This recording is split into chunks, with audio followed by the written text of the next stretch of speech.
أعوذ بالله من الشيطان الرجيم.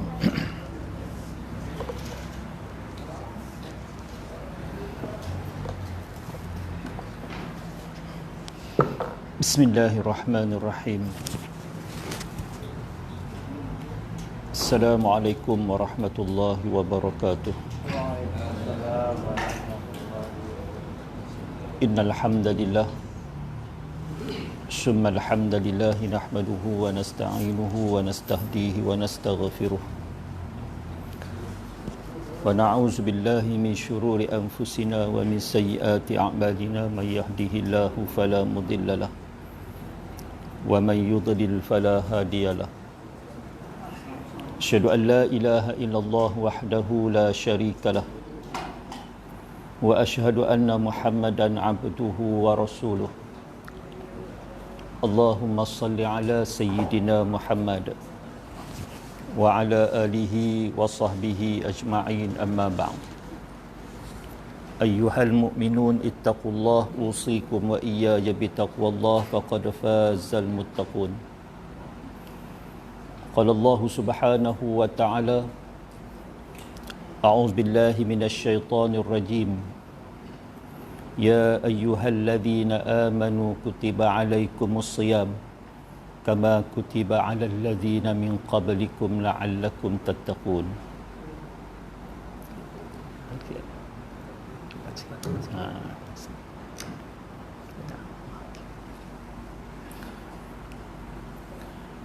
قال الله سبحانه وتعالى: أعوذ بالله من الشيطان الرجيم. شهر رمضان الذي أنزل فيه القرآن هدى للناس وبينات من الهدى والفرقان. صدق الله العظيم. Yang saya muliakan Tuan Imam yang memimpin solat tarawih kita pada malam ini, tuan-tuan dan puan-puan muslimin muslimat, mudah-mudahan kita semua dirahmati dan diberkati oleh Allah Subhanahu wa taala. Alhamdulillah, syukur pada Allah Subhanahu wa taala, di atas limpahan rahmat Allah Subhanahu wa taala kita masih diberi kesempatan oleh Allah untuk sama-sama kita meneruskan kehidupan kita dalam bulan yang penuh rahmat, bulan yang penuh keberkatan, yang mana pada malam ini merupakan malam yang ke-16. Allah bagi ruang dan peluang kepada kita untuk menghidupkan Ramadan, dan hari yang ke-15 kita dapat menunaikan puasa Ramadan kita. Tuan-tuan muslimin muslimat yang dirahmati oleh Allah Subhanahu wa taala, kita dah pun akan melepasi separuh daripada Ramadan. Tinggal lagi 15 hari saja lagi Ramadan akan meninggalkan kita. Jadi tuan-tuan muslimin muslimat yang dirahmati oleh Allah Subhanahu wa taala, maka saya nak ajak diri saya dan juga tuan-tuan dalam tempoh masa yang ada untuk memperingati diri saya dan juga tuan-tuan muslimin muslimat yang dirahmati oleh Allah Subhanahu wa taala. Marilah sama-sama kita muhasabah diri kita 15 hari yang kita lalui. Adakah Ramadan kita ini Ramadan yang menguntungkan diri kita ataupun merugikan diri kita? Sebab Ramadan ini bukan hanya sekadar Ramadan puasa di siang hari dan beribadah dengan solat tarawih di malam hari, tapi Ramadan ini merupakan lebih daripada itu. Jadi alangkah ruginya kalau seandainya kita tidak menghidupkan Ramadan dengan meningkatkan amal ibadah kita kepada Allah Subhanahu wa taala, yang kadang-kala kita nampak benda yang Nabi suruh tu nampak mudah, tapi kita tinggalkan. Jadi rugi apabila kesempatan Allah bagi duduk dalam bulan Ramadan, kita tak menghidupkan dengan sepenuhnya apa yang disarankan oleh baginda Nabi sallallahu alaihi wasallam. Di antaranya, kadang-kadang kita terlepas pandang ketika kita nak buka puasa. Kita disarankan berdoa ketika itu mustajab doa. Termasuk diri saya pun sama, tuan-tuan, kadang-kadang kita terlupa, terlepas pandang. Tapi besar pahala dari sisi Allah Subhanahu wa taala sebab Allah nak dengar rintihan daripada hamba dia. Ketika kita nak buka puasa, kita dianjurkan untuk berdoa kepada Allah Subhanahu wa taala. Rugi kalau kita tak ambil kesempatan tersebut. Itu benda mudah aja. Dan tentu dah ketika nak buka puasa, kita ada tempat kita nak buka puasa lah di hadapan juadah makanan kita. Tapi kita tak angkat tangan untuk berdoa kepada Allah ketika tu. Dan ketika itu juga kadang-kadang tengok, kadang-kadang kita buat tambil lewat. Sampai tak nak buka puasa, mungkin kita, isteri kita ada kat meja nak buka puasa. Mungkin 7.15 tu kita dah berada kat meja nak buka puasa. Tapi kadang-kadang anak-anak kita masih tengok TV. Kadang-kadang ada yang dalam bilik masih duk main handphone, main game dan sebagainya. Kita tak pernah tak panggil anak kita duduk sekali. Nak baca doa tak mana tang Allahu Akbar ya, Allahumma lakas sunnah. Rugi tuan-tuan. Sedangkan 7.15 masa 10 minit untuk angkat tangan berdoa kepada Allah Subhanahu wa taala. Ya Allah, yang Nabi sallallahu alaihi wasallam sebut dalam hadis bagi Nabi sallallahu alaihi wasallam, doa yang cukup masyhur yang sangat-sangat kita perlukan sebagai seorang hamba Allah, apa dia? Allahumma inna nas'aluka ridhaka wal jannah wa na'udzubika min sakhatika wan nar. Allahumma innaka 'afuwun karimun tuhibbul 'afwa fa'fu 'anna. Baca doa tu pun tak apa dah. Sambung dengan Rabbana atina fid dunya hasanah fil akhirati hasanah wa qina azabannar. Kita baca ataupun anak kita baca, kita pekat amin dalam keluarga kita. Cantik tak? Cantik. Dan dua perkara yang sangat dianjurkan oleh baginda Nabi sallallahu alaihi wasallam dalam hadis Nabi sallallahu alaihi wasallam, buat dua perkara untuk mendapat redha Allah. Tuan-tuan dengar selalu dah. Buat dengan tak buat aja. Tu rugi kalau kita tak buat tu. Kesempatan yang Allah bagi kita bertemu dengan Ramadan. Apa dia? Dua perkara untuk mendapat redha Allah. Banyak berzikir, sebut asyhadu an la ilaha illallah ataupun la ilaha illallah. Dan yang keduanya, banyak istighfar, memohon keampunan kepada Allah. Sebab Allah suka kepada orang bertaubat. Membanyakkan istighfar kepada Allah Subhanahu wa taala, di antaranya mendapat rahmat dan kasih sayang Allah. Tuan-tuan muslimin muslimat yang dirahmati oleh Allah Subhanahu wa taala. Nabi suruh ni, walaupun kita duduk dalam bulan Ramadan, memperbanyakkan istighfar, memohon keampunan kepada Allah. Sebab itulah Ramadan awalur rahmah, awsatuhu maghfirah. Ni fasa kita duduk ni, pengampunan daripada Allah. Wa akhiruhu itqun minan nar. Nah, di penghujungnya Allah nak ampun dosa kita, Allah nak bebaskan kita daripada api neraka Allah Subhanahu wa taala. Baik tuan-tuan muslimin muslimat yang dirahmati oleh Allah Subhanahu wa taala. Dengan Ramadan yang Allah bagi dekat kita ni, suka tak suka, Ramadan akan datang juga bertemu dengan kita. Ada orang suka, terutamanya orang beriman kepada Allah Subhanahu wa taala, sangat-sangat menantikan Ramadan. Seronok bertemu dengan Ramadan. Maka kita ambil kesempatan dengan Ramadan yang Allah bagi dekat kita, dengan umur kita ini, solat kita, semayang kita ni kalau boleh tak lewat dah. Ramadan tu sudah tak sempat kita nak berjemaah di masjid dan juga di surau. Kita alhamdulillah tahun ni. Tahun depan belum pasti lagi. Mungkin Ramadan ni Ramadan yang terakhir bagi kita. Dengan kesempatan Ramadan yang Allah bagi dekat kita ni, dengan umur kita, termasuk diri saya tuan-tuan muslimin muslimat yang dirahmati oleh Allah Subhanahu wa taala, kalau boleh Ramadan ni jadi madrasah untuk diri kita, solat kita, semayang kita tak boleh lewat dah. Kalau boleh masuk waktu muruk semayang lah.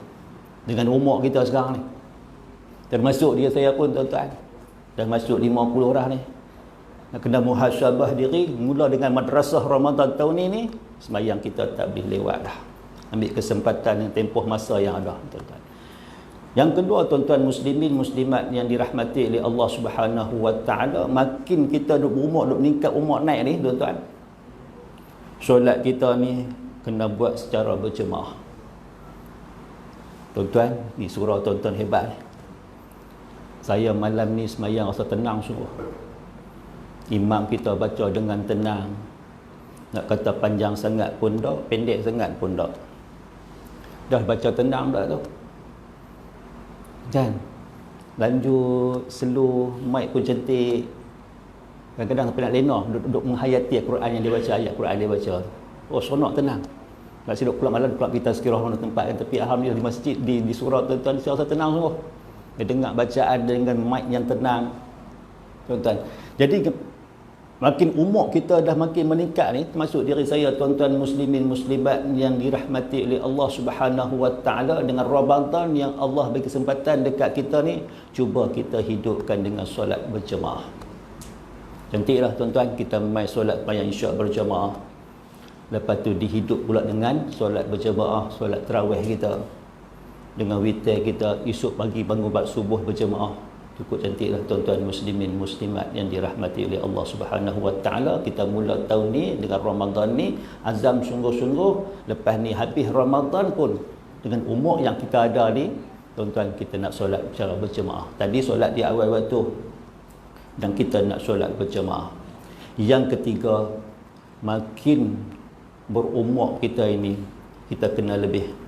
Bukan takat solat di awal tu, solat berjemaah, kita kena lebih solat sunat, bertambah dan lebih banyak dari tahun yang sebelumnya. Tahun ni tuan-tuan, sunat lepas kita mungkin buat qabliyah saja. Tahun ni kena tambah qabliyah dengan ba'diyah sekali. 2 rakaat tambah mungkin 4 rakaat.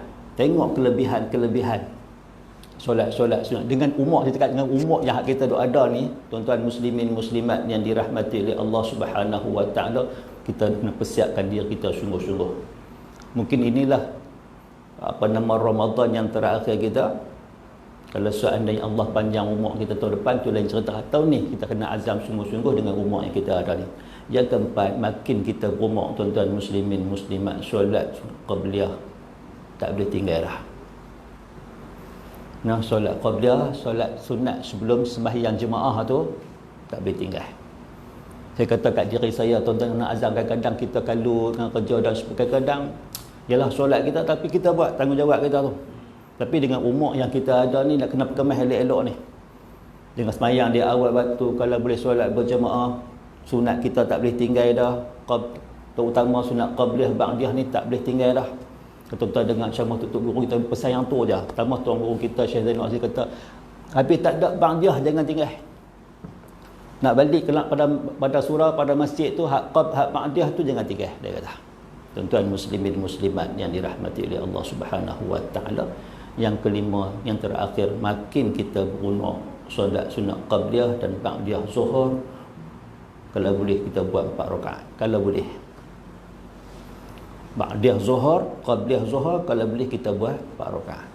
Dengan umur yang kita ada, kesempatan yang Allah bagi hidup dalam bulan Ramadan ni, kita latih diri kita bulan yang penuh rahmat, bulan yang penuh keberkatan ini. Nah, tuan-tuan muslimin muslimat yang dirahmati oleh Allah Subhanahu wa taala, sama-sama kita hidupkan. Baik. Itu yang pertama. Yang kedua, tuan-tuan muslimin muslimat yang dirahmati oleh Allah Subhanahu wa taala, dan Ramadan juga dikenali sebagai bulan Al-Quran. Nah, dianjurkan untuk kita memperbanyakkan baca Al-Quran. Macam saya tuan-tuan, macam Tuan Zul saya, bos saya dulu ni. Kan? Pukul 8 pergi kerja, pukul 6 sampai rumah kadang-kadang. Di pejabat kadang-kadang ada masa sikit boleh sempat baca Quran. Nak khatam mungkin tak sempat Ramadan ni. Kecuali berhidup dengan tadarus Al-Quran waktu malam bersama jemaah. Tu pun tuan-tuan besok pagi nak pergi kerja pula. Besok pagi nak bangun pula. Tu di antaranya lagi, buka puasa pun kita dianjurkan untuk berdoa. Sahur pun dianjurkan untuk kita bangun bersahur, sunat bersahur, ada keberkatan di situ. Tapi alangkah ruginya orang yang bangun sahur tapi tak buat sunat 2 rakaat. Apa rugi tak Ramadan ni? Kita bangun sahur tapi tak buat amalan sunat 2 rakaat. Tak kira lah sunat apa sekalipun, kalau boleh kita buat sunat 2 rakaat. Tuan-tuan muslimin muslimat yang dirahmati oleh Allah Subhanahu wa taala. Sebab apa tuan-tuan? Bila kita bangun pagi, buat sunat rakaat sebelum kita makan sahur, tentu dah kita bersihkan diri kita. Kan? Mandi, gosok gigi apa semua, menghadap Allah Subhanahu wa taala. Lepas tu angkat tangan berdoa kepada Allah Subhanahu wa taala, lepas tu duduk dekat meja makan. Nampak cantik tak? Cantik. Kadang-kadang kita bangun, terutama anak-anak kita lah, bangun kadang-kadang tu basuh muka, kadang muka pun tak lap. Main duduk kat meja makan kita, duduk ayam, duduk nitik tu kan, kita nak makan belah dengan tapak tak lalu dah. Dengan ayak dengan rambut dengan tuan-tuan muslimin. Tapi tu yang Nabi ajar. Dan yakin percaya kalau di awal Ramadan kita bangun sahar, pukul 4.30 kita bangun dah, pukul 5 kita tak kira pukul apa pun, buat sunat rakaat, tentu dah tuan-tuan di penghujung Ramadan, kita pun tahu malam 10 tak akhir Ramadan tu ada satu malam yang hebat disebut malam Lailatul Qadar. Malam kita hidup dengan solat berjamaah isyak, tarawih dan sebagainya, tadarus Al-Quran tu, kebetulan malam tu Lailatul Qadar. Besok pagi bangun bersahur pula, buat sunat rakaat. Tentu kita akan dapat Lailatul Qadar. Tapi nak kena mula daripada awal Ramadan dulu lah. Tapi sekarang pun kita boleh mula lah. Tuan-tuan muslimin muslimat yang dirahmati oleh Allah Subhanahu wa taala dengan baki yang ada. Baik, tuan-tuan muslimin muslimat yang dirahmati oleh Allah Subhanahu wa taala, Al-Quran tak boleh pisah dengan Ramadan. Syahrul Ramadan alladzi unzila fihi al-Quran hudan linnas wa bayyinatin minal huda wal furqan. Kata Allah, bulan Ramadan, bulan yang di dalamnya diturunkan permulaan Al-Quran sebagai petunjuk bagi manusia dan menjadi keterangan yang menjelaskan petunjuk itu, dan Al-Quran menjadi pembela di antara yang hak dan juga yang batil. Suratul Baqarah ayat 185.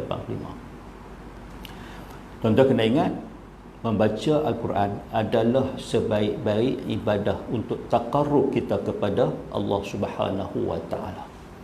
Ini sabit dengan sabda Nabi sallallahu alaihi wasallam, afdalu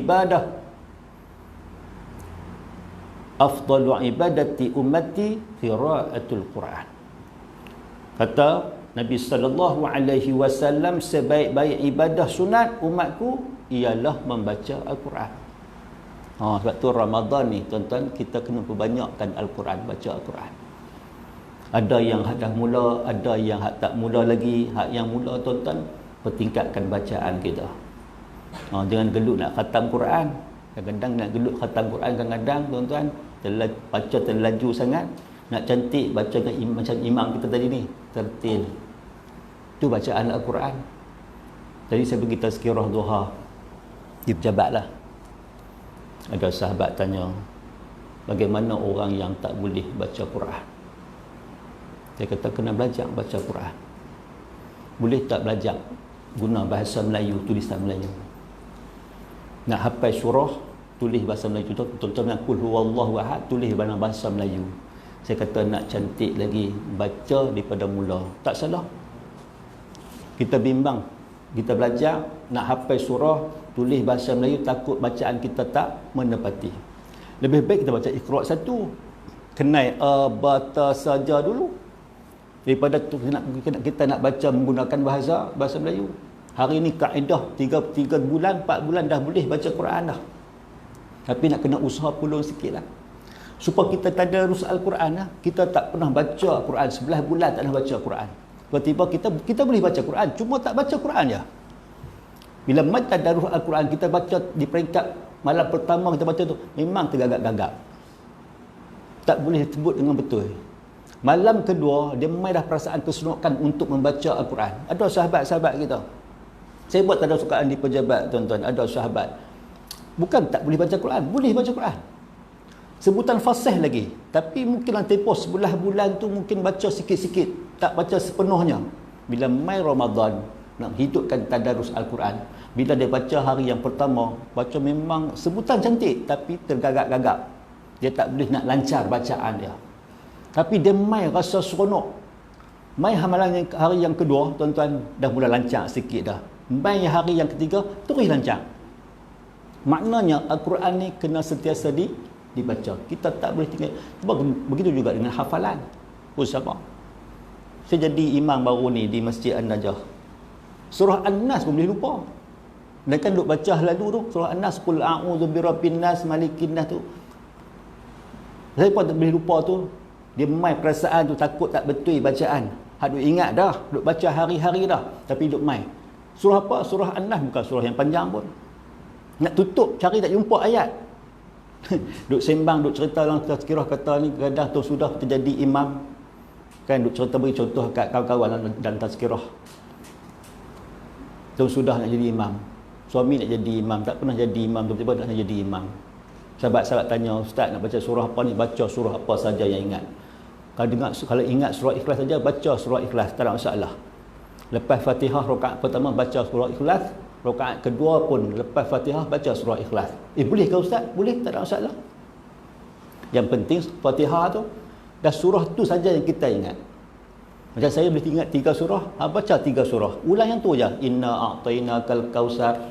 Lepas tu apa nama surah Ikhlas, surah An-Nas.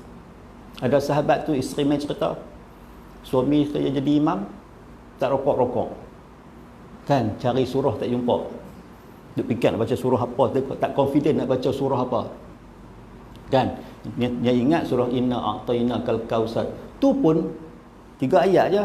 Tu pun cari penutup tak jumpa juga. Mata innasya ni akahu wal abtar tu innasya tak rokok.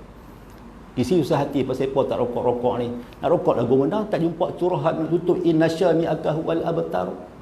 Bila kalau kita mengaji tuan-tuan, tak ingat ubah pergi surah lain. Kalau tak ingat juga rokok ajalah. Kan? Tapi anak cerdik, anak pergi sambung lah. Inna lillahi wa inna ilaihi raji'un. Dia kata hang panjang dia tu. Batal sembahyang aku tu. Dia kata Allah tu tak. Malulah ustaz. Tak. Sebab tu Allah latih kita, Allah mendatangkan ujian kepada kita. Allah latih kita tu. Tahun sudah sebulan kita jadi imam di rumah. Alhamdulillah anak-anak kita jadi imam, kita jadi imam latih. Tahun ni alhamdulillah Allah bagi kesempatan dekat kita. Kata Nabi SAW, sebaik-baik ibadah sunat umatku ialah membaca Al-Quran. Hadis riwayat At-Tirmizi. Tuan-tuan kena baca Al-Quran, jangan tinggal Al-Quran. Apatah lagi dalam bulan Ramadan. Yang penting baca. Jangan tak baca aja. Jangan duk gelut, duk pulun nak baca, nak khatam. Mai Ramadan nak khatam Quran. Kan? Baguslah. Kan? Tapi biar baca, biar menepati. Dan kalau boleh bertadarus Al-Quran. Kita baca, sahabat kita semak. Tak betul dia tegur kita. Jangan segan, jangan malu. Di tempat saya pun betul juga tuan-tuan, mereka punya malu. Dia kata, isu ustaz nak baca Quran. Tak apa, jom. Tak ada Quran. Tak baca takat mana yang boleh. Baru kita tahu kelemahan kita di mana. Itu Al-Quran. Tuan-tuan, sebab dia ada ganjaran pahala cukup besar.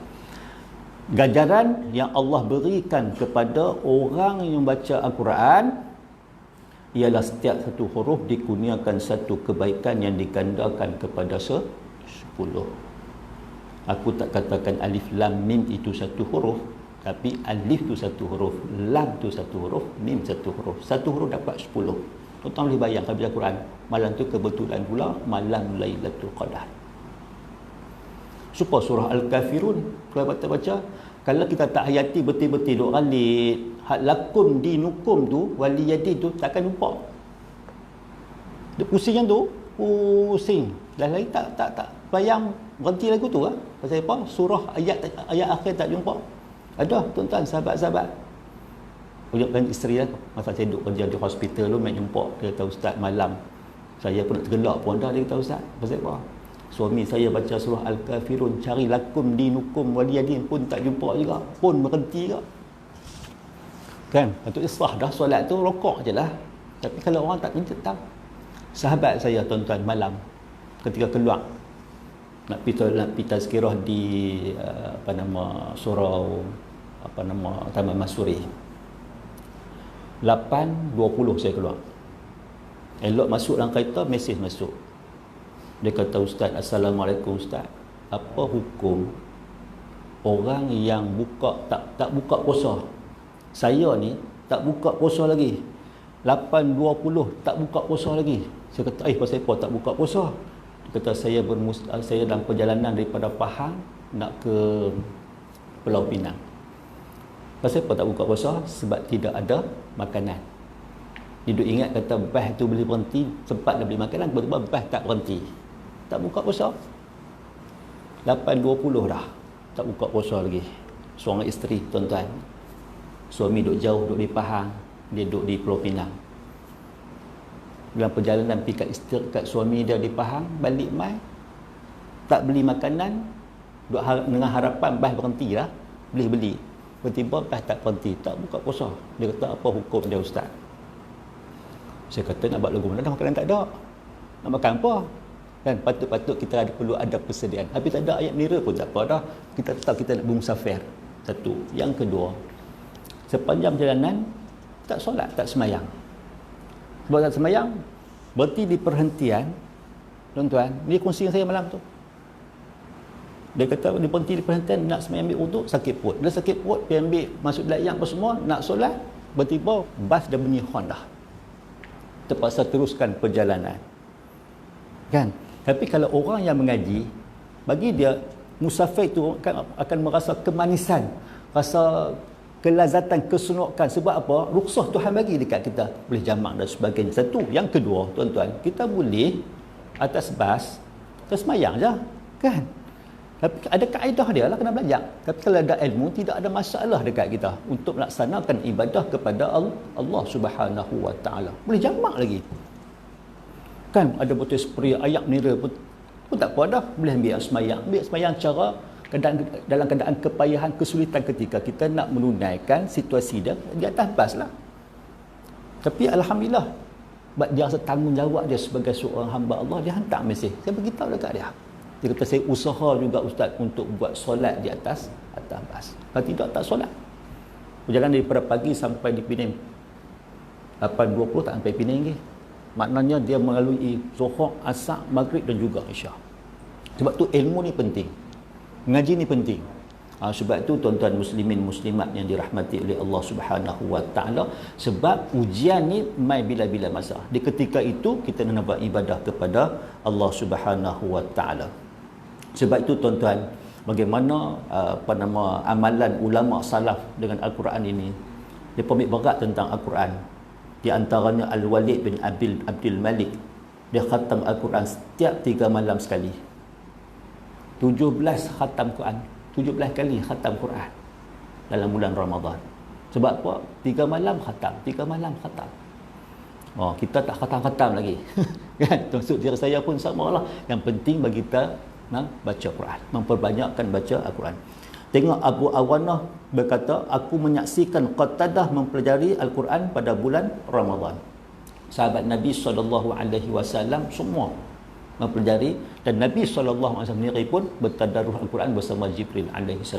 Kita siapa tuan-tuan? Kan? Maka kita membanyakkan baca Al-Quran. Itu yang kedua yang saya kongsi dengan tuan-tuan muslimin muslimat yang dirahmati oleh Allah Subhanahu Wa Taala. Yang ketiga yang terakhirnya tuan-tuan, kalau boleh tuan-tuan, man qama ramadanan imanan wa ihtisaban ghafir lahu ma taqaddama min dhanbihi. Kita masuk Ramadan ni dengan penuh rasa keimanan kita kepada Allah Subhanahu Wa Taala, supaya Allah ampunkan dosa kita yang lalu. Lepas tu kita dapat dianjurkan banyak beristighfar kepada Allah Subhanahu Wa Taala dengan mendirikan Ramadan atas dasar iman, bermaksud menghidupkan malam hari dengan solat sunat tarawih kita, solat witir kita, solat tahajud kita, tilawah Al-Quran kita, akikah kita, berdoa kita, berwirid kita, dan lain-lain amal soleh, kerana meyakini akan amalan sunnah baginda Nabi sallallahu alaihi wasallam, imanan wa ihtisaban. Itulah amalan-amalan yang patut kita hidupkan dalam Ramadan. Cukup sekadar untuk malam ni. Wallahu taala alam. Yang baik itu datang daripada Allah Subhanahu Wa Taala, yang kurang baik dan kelemahan dari saya sendiri saya minta ampun daripada Allah Subhanahu Wa Taala. Maaf daripada tuan-tuan. Billahi taufiq wa hidayah. Assalamualaikum warahmatullahi wabarakatuh. Bismillahirrahmanirrahim. Alhamdulillahirabbil alamin wassalatu wassalamu ala asyrafil anbiya'i wal mursalin wa ala alihi washabbihi ajmain. Allahumma ahilla alaina syahr Ramadan bil amni wal iman was salamati wal islam wa tawfiq lima tuhibbu wa tardah ya zal jalali wal ikram. Allahumma inna fihi ala siyam wal qiyam. Allahumma ja'alna mimman yasumuhu wa yaqumuhu imanan wa ihtisaba. Allahumma sallimna li Ramadan wa sallim lana wa tasallamhu minna mutaqabbala. Rabbana atina fid dunya hasanah fil akhirati hasanah wa qina azabannar. Walhamdulillahi rabbil alamin. Assalamualaikum warahmatullahi wabarakatuh.